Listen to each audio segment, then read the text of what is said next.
হোৱা সকলোৰে দিনটো শুভ হোৱাৰ কামনা জনাই আজি মই তোমালোকক সময় যে অমূল্য সম্পদ তাৰ বিষয়ে কেইষাৰমান ক'বলৈ আগবাঢ়ি আহিছোঁ।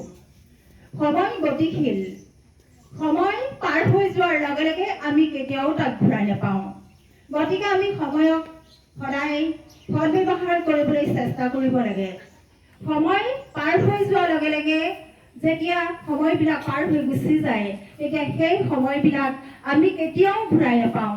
আৰু সেই কামবিলাক আমি কিবা কাম কৰিলেও সেই কামবিলাক যেতিয়া কৰি যাব সেই কামবিলাক সময়মতে নকৰিলে আমি কেতিয়াও তাক আকৌ বিচাৰিলে নাপাম।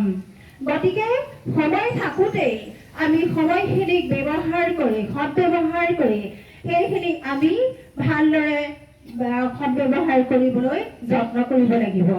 আৰু আজি মই তোমালোকক সেই সময়ৰ সদ্ব্যৱহাৰৰ ওপৰত এটা সাধু কম। সকলোৱে মন দি শুনিবা, কেনেকৈ সদ্ব্যৱহাৰ কৰিব লাগে তাৰ পৰা তোমালোকে জানিবা বুলি মই আশা কৰিলোঁ।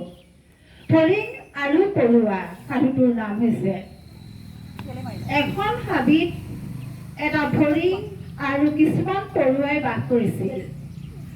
ফৰিংটো খুব এলেহুৱা আছিল। সি অকল দিনটো উৰি ফুৰি ধেমালি কৰিয়েই কটাইছিল।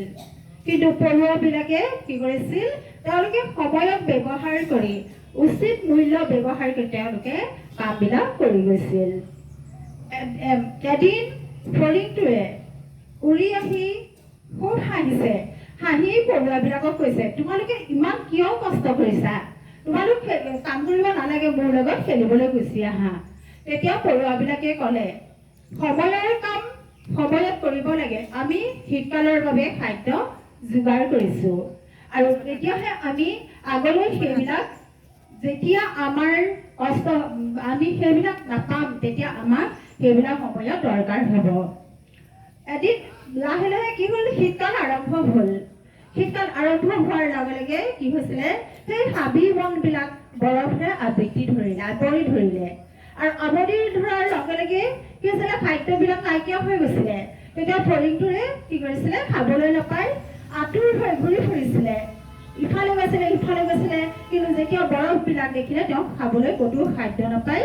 তেতিয়া ফৰিংটোৱে পুনৰ পৰুৱাবিলাকৰ ওচৰলৈ গ'ল। পৰুৱাবিলাকক ক'লে, পৰুৱা ককাই, তোমালোকৰ ওচৰলৈ মই আহিছোঁ, মই ক'তো খাদ্য বিচাৰি পোৱা নাই, তোমালোকে মোক অলপ খাদ্য দিবানে?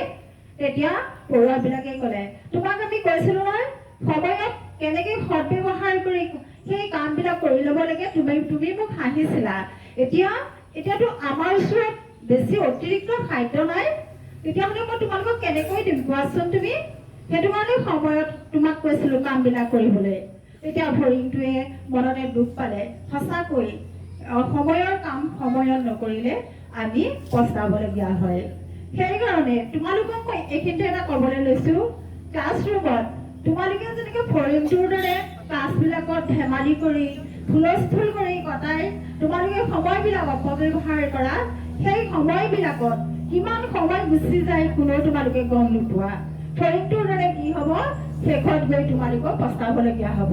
যেতিয়া পৰীক্ষা আহিব সেই পৰীক্ষাত তোমালোকে কি কৰিবা, পেনটো লৈ বহীখন লৈ তোমালোকে পিটিকি থাকিব লাগিব। কিন্তু যিসকল ছাত্ৰ ছাত্ৰীয়ে সময়ৰ সদ্ব্যৱহাৰ কৰিছিলে সেইসকল ছাত্ৰ ছাত্ৰীয়ে পেপাৰখন লৈ পেনটো লৈ কিন্তু তেওঁলোকে তলৰ পৰা ওপৰলৈ মূৰ কৰিব নোৱাৰিব। গতিকে তোমালোকক মই এইখিনিতে এটা আশা কৰিছোঁ, তোমালোক যাতে ক্লাছৰুমত কেতিয়াও সময়বিলাক অপব্যৱহাৰ নকৰিবা।